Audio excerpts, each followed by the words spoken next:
عمرك سألت نفسك ليه في ناس بتتغير بسرعة وناس تانية تفضل واقفة في مكانها؟ الفرق مش إن واحد ذكي ولا عنده وقت أكتر ولا حتى عنده ظروف أفضل. الفرق الحقيقي هو العادة الصغيرة اللي بتتعمل كل يوم. ولو قلتلك إن في عادة واحدة بس لو بدأت فيها النهاردة هتتغير كل حاجة في حياتك خلال شهور، يمكن تبان بسيطة لكن تأثيرها ضخم. الكتاب اللي معانا العادات الذرية بيشرح لك ليه التغيير الكبير بيبدأ بخطوة صغيرة جدا. الفكرة الأساسية: ليه العادة الصغيرة أقوى من الكبيرة؟ جيمس كلير بيقولك إنك مش محتاج تعمل طفرة، إنت محتاج تعمل تحسن صغير يتكرر.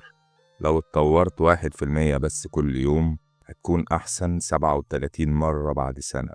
تخيل 1% بس، مش 50 ولا 100. التغيير مش مستحيل بس بيحتاج صبر واستمرار، زي نقطة المية اللي بتقع على صخرة، مش بتكسرها من أول مرة لكن من التكرار.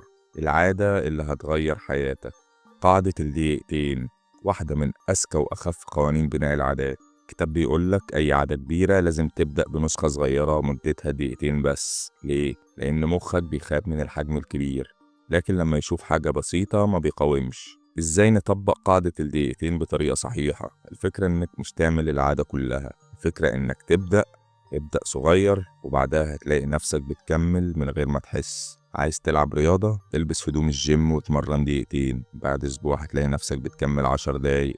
عايز تقرأ كتاب؟ اقرأ صفحة واحدة بس، صفحة بس، بعد أسبوعين هتلاقي نفسك تقرأ 10 صفحات. عايز تنظم يومك؟ اكتب أهم مهمة واحدة بس في اليوم، هتتفاجئ قد إيه يومك بقى أسهل. عايز تذاكر أو تتعلم مهارة؟ شغل فيديو تعليمي مدته دقيقتين، بعد كده هتكمل لوحدك لأنك بدأت خلاص. عايز تعيش صحي؟ كل فاكهة مرة واحدة بس في اليوم، مش لازم دايت كامل من أول مرة. ليه القاعدة دي فعالة جدا؟ ده تحليل نفسي بسيط. أول حاجة الطمأنينة العقلية، المخ بيعشق السهولة ويهرب من المجهود. دقيقتين تعتبر مهمة سهلة جدا فالمخ ما يمنعكش. تاني حاجة كسر دايرة التأجيل، دايما بنأجل الحاجات الكبيرة لكن عمرنا ما بنأجل أي حاجة صغيرة مدتها دقيقتين. تالت حاجة خلق هوية جديدة لنفسك. لما تعمل حاجة صغيرة كل يوم انت مش بتغير بس عادتك، انت بتغير صورة نفسك عن نفسك. مش أنا بحاول أقرأ، بقيت أنا شخص بيقرأ كل يوم. تخيل واحد عايز يخس، كل مرة يبدأ دايت يفشل لحد ما قرر يعمل حاجة واحدة بس، يمشي دقيقتين على التريد ميل كل يوم.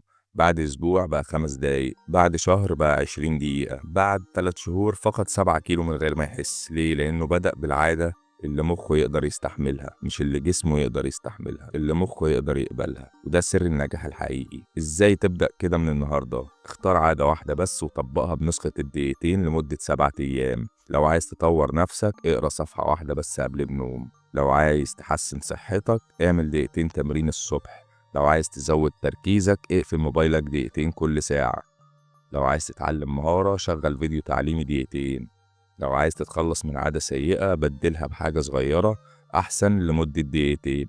اكتب العادة وحطها في مكان تشوفه، ده مهم جدا. التزامك أهم من مدة العادة.